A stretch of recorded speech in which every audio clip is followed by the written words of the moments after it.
The moment I walked into that boardroom, my son's wife leaned over and whispered something in his ear. He smiled. Not a warm smile. The kind of smile that says, "This is already over, old woman." He didn't even look at me when I sat down. Neither of them noticed when the mediator looked up from his papers, looked at me, really looked, and quietly set his pen down. I'll get to that part, but first let me tell you how we got there. My name is Lorraine, and I am 67 years old. I spent 31 years as a forensic accountant with the RCMP's Financial Crimes Division, the last 12 of those as a senior investigator. I was not famous. I was not on television. I sat in windowless rooms and followed money until it told me where it had been hiding. I was very good at it. When I retired, I did not tell many people the details of what I had done for a living. I told my neighbors I had worked in federal finance. I told my bridge club I had been a government auditor. My son knew I had worked for the RCMP. What he apparently chose to forget, or perhaps never truly absorbed, was what that actually meant. I retired to a small house in Ancaster, Ontario, the kind of town where people leave their back doors unlocked in the summer and wave at each other from driveways. I grew tomatoes. I joined a watercolor class on Thursday mornings. I read thick novels and drank my tea too hot, and that was enough. My husband Gerald passed 4 years before all of this happened. Pancreatic cancer, quick and brutal. We had 41 years together, and I will not pretend I was not hollowed out after. I was. But I was not fragile. There is a difference. My son, whose name I will simply say begins with D, I'll call him by his middle name, which he always hated anyway, so we'll say Gareth. Gareth had always been a tender-hearted, slightly anxious boy who grew into a tender-hearted, slightly anxious man. He worried about everything. He over-apologized. He called me every Sunday for years, without fail. Then he met Tanya. She was 34 when they married, 12 years younger than him, and she was the kind of woman who could make you feel deeply welcomed and deeply assessed in the same handshake, sharp eyes behind a very warm smile. I noticed it the first time. I filed it away. I didn't say anything because I had learned, both professionally and personally, that what you notice first is data, not verdict.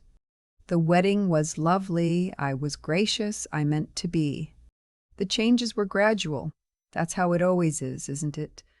Nobody wakes up one morning to find the bridge is gone.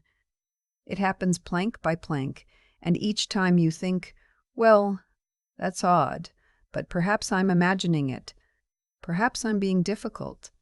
The first plank, Gareth started calling less. Sundays became every other Sunday, then once a month, then only on holidays. When I asked if everything was all right, he said, "Of course, Mom. Just busy, you know how it is." I did know how it is. I also knew that busy people still managed to call. The second plank, Tanya became the intermediary. Instead of Gareth calling me directly, I would get a text from her phone. "Gareth wanted me to let you know we can't make it for Thanksgiving. So sorry." The first few times I responded warmly. After the 4th or 5th time, I wrote directly to Gareth's number and asked if he was the one with the broken thumbs. He called, and he laughed, and he sounded briefly like himself again, but within the week it was back to texts from her. The third plank, and this is the one that told me something was genuinely wrong, was the conversation about Gerald's investments. Gerald had been careful with money his entire life. Not wealthy, but careful. When he died, he left a portfolio worth just over $900,000, a combination of RRSPs, a non-registered account, and the equity from the sale of our larger house when we downsized. It was meant to carry me through the rest of my life. I managed it myself, through a discount brokerage, the way I had managed it for 30 years alongside Gerald. About 14 months after the wedding, Gareth called on a Tuesday, unusual, and asked, in a roundabout way that took several minutes to arrive at its actual point, whether I had considered working with a financial planner. "Someone who could help me optimize things," he said. "Someone who really understood the tax implications for people in my situation." People in my situation. I asked him what situation that was exactly. He stumbled a little. He said, just being on your own, not having someone to help you think things through. I said, Gareth, I spent 3 decades following fraudulent money through 17 jurisdictions. I think I can manage a TFSA. He went quiet. Then he said, Tanya thought it might give me some peace of mind. There it was. I said I appreciated the concern, and I got off the phone and I sat for a while in the garden with a cup of tea that went cold while I thought. Tanya was a certified financial planner. She had her own small practice, mostly private clients. I had Googled her early on, professionally instilled habit, and her client base seemed to skew older. Retirees with assets, the kind of people who might appreciate having someone personable and reassuring manage things for them. I did not say anything. Not yet. But I began paying attention in a different way. Over the following months, Gareth raised the subject of my finances 4 more times. Each time was framed differently. Once it was about estate planning. Once it was about whether I had updated my will since Gerald's death. I had. He was the beneficiary. But I had also named a charitable trust as contingent. Once, and this one made my jaw tighten, he asked whether I was finding it hard to keep track of things, whether I was feeling overwhelmed. I told him I had completed 2 marathons in my 50s and once testified for 11 hours straight in a financial fraud trial without notes. I was managing fine, but I heard what he was not quite saying, and I heard beneath it the voice of someone else coaching the questions. Then came the afternoon I stopped by their house unannounced. I know, but I had been nearby and I had fresh peaches from the Niagara region, and I thought it would be a nice gesture. I have a key to the house. Gareth gave it to me when they moved in for emergencies. I did not use the key. I knocked. No one answered, but Gareth's car was in the driveway, so I walked around to the back garden, where I could hear voices on the deck. I want to be precise here. I was not hiding. I was walking. The conversation carried. She's not going to agree voluntarily, so we need to establish the pattern first. If we can show that she's been making inconsistent decisions, that she missed the RRSP deadline last year. That was Tanya. She didn't miss it. She just moved the money somewhere else. That was Gareth, and I was grateful for a moment that he pushed back. That doesn't matter. What matters is what it looks like on paper. I've talked to someone who says if we can demonstrate diminished capacity, even informally, a gradual thing, then we can start the conversation about a guardianship arrangement. The assets would transfer under management. It's a clean process. She wouldn't even... I walked away before she could finish the sentence. I walked back around to the front, got in my car, and drove home with the peaches on the passenger seat. I did not cry. I want to be honest about that. I did not cry because I was not surprised.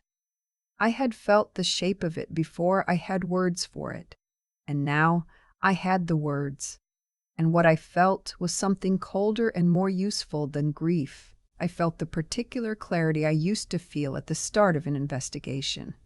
I went home and I took out a notebook, a real one, spiral-bound, nothing digital, and I wrote down exactly what I had heard, with the time, the date, the weather, the position I had been standing in, the distance I estimated between myself and the deck. I noted the specific phrases. I noted that Gareth had pushed back once. I noted that she had not been deterred. Then I made some calls. I still had colleagues, some retired, some not. I still had a network that had taken 3 decades to build and does not simply evaporate when you stop showing up to an office. I did not ask anyone to do anything that was not within their professional remit. I simply asked questions, and I listened, and I began to build a picture. What I found was methodical and ugly. Tanya had 3 other elderly clients who had, over the past 2 years, transferred significant portions of their liquid assets under a management structure that left them with limited independent access. The transfers had been framed as tax strategy. The documentation was technically legal and deeply misleading. 2 of those clients had children who had raised concerns with her professional regulatory body, the Financial Planning Standards Council, but the complaints were still in preliminary review. These things move slowly. I also found that the house Gareth and Tanya had bought, a very nice house, more than Gareth's salary as a high school vice principal would comfortably support, had a mortgage I would describe as aggressively structured for their income level. I will not pretend I felt nothing. I did. I felt sick in the stomach in a way that had nothing to do with professional interest. That was my son's house. That was my son. But I kept going. I retained a lawyer, not a family lawyer, a civil litigation specialist with experience in elder financial abuse, a woman named, well, her name doesn't matter here, but she was excellent, and she did not once look at me the way people sometimes look at older women who insist they know what they're talking about. She looked at my notebook and she said, "This is unusually thorough." I said, "I know." We built a case around 2 things: the recordings I had made, entirely legally, as I had made sure I was a party to or present for any conversation I documented, and a formal complaint to the Ontario Securities Commission regarding the management structure of Tanya's practice. The OSC complaint triggered a review. The review, once opened, tends to have a momentum of its own. Gareth found out that something was happening, though not the specifics. Tanya, who was sharper and more careful than most people I had investigated but still not careful enough, apparently told him that I was causing trouble, that I had it out for her, that this was a jealousy thing, that I couldn't stand to see him happy. He called me. It was a hard conversation, one of the hardest I have had, and I have had many hard conversations. He was not unkind, but he was not himself. He said things to me that I could hear Tanya having said to him first. He said he was worried about my judgment. He said he'd noticed I seemed confused sometimes. He said maybe it would help if I talked to someone. I said, "Gareth, I know what's happening, and I know that part of you knows too." There was a long silence. I said, "When you're ready, I'm here.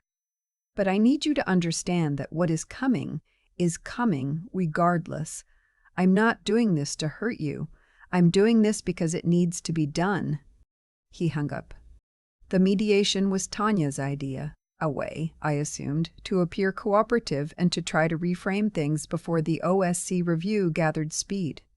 She had a lawyer. I had mine.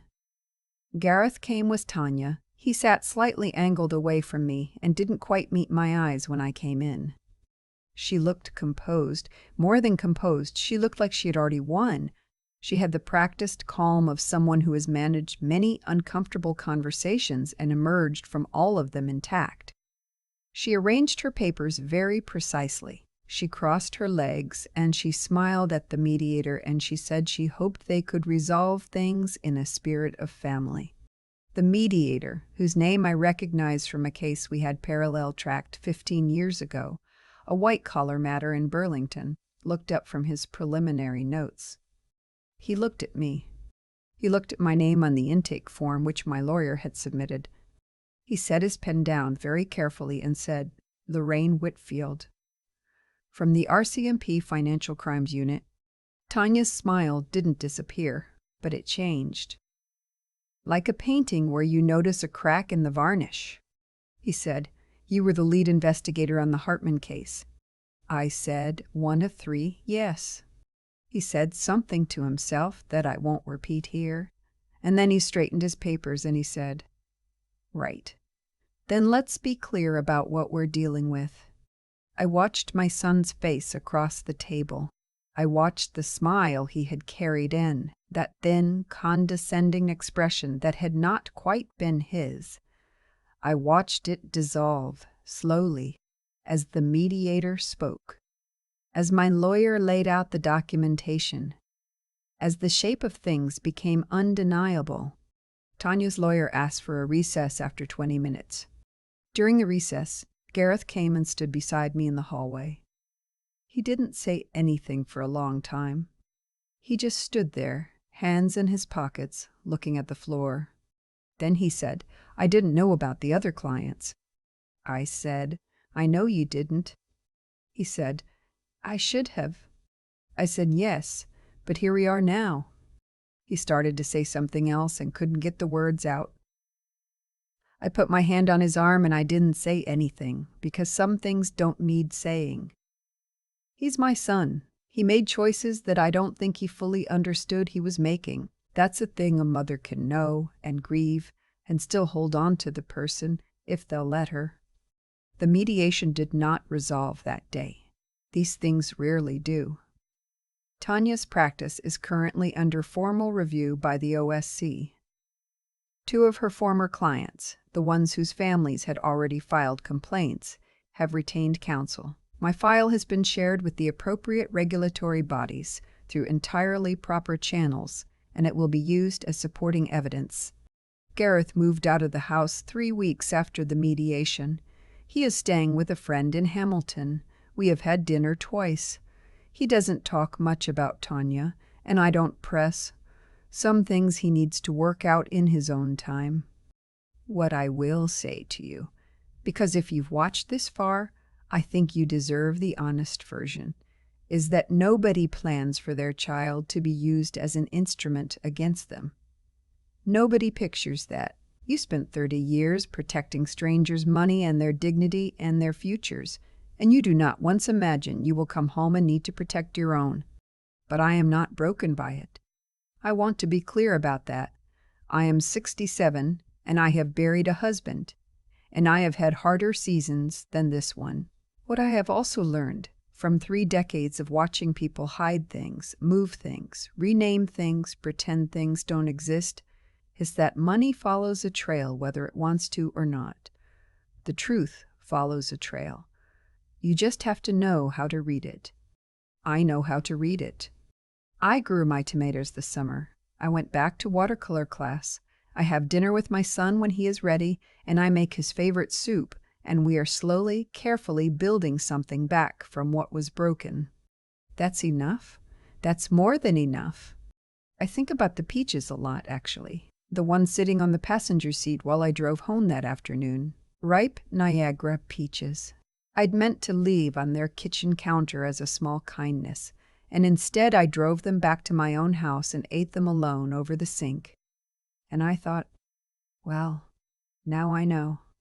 There's something people don't talk about honestly when it comes to betrayal within a family, the way it clarifies things. Not right away. But eventually, Tanya made choices that were calculated and deliberate, built on the assumption that I was what she needed me to be. An aging woman with assets and a diminished capacity to fight back. She was wrong on the last part, but here is what I've come to understand about how that happened. Her mistake was not just tactical, it was moral. She looked at an older woman and decided the rules did not quite apply to the same way, that the cost of what she was doing was abstract, manageable, worth it. That is not a lapse in judgment. That is a failure of conscience. And failures of conscience, in my experience, have a way of compounding. You make one exception, then another, and eventually the whole structure is built on exceptions, and you have forgotten what solid ground felt like. Gareth's situation is different, and I want to be fair about that. He is not a bad man. He is a man who stopped thinking carefully at a moment when careful thinking was exactly what was needed. Love, or what he believed was love, made him lazy in a particular way.